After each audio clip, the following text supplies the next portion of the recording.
20 গজ দূর থেকে ইমাম আশুরের দর্শনীয় শট। বিশ্বকাপে নিজের অভিষেক ম্যাচেই মিশরের হয়ে প্রথম গোল পেলেন আশুর।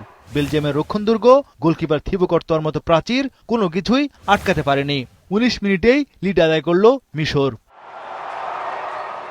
খানিক বাদে রাইট উইংয়ে থাকা মোস্তফা জিকো ব্যবধান দ্বিগুণের সুযোগ পেলেন, তবে এবার কর্তোয়া ছিলেন প্রস্তুত। কর্নারের বিনিময়ে গোল প্রতিহত করলেন রিয়াল মাদ্রিদ তারকা।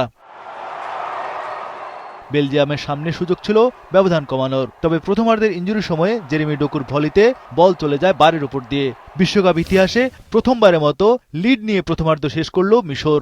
Presenting Walton Crystal Series. Switch to premium. Switch to Crystal. বিরতির পর 53 মিনিটে কেভিন ডি ব্রুইনার শট লাগে পোস্টে।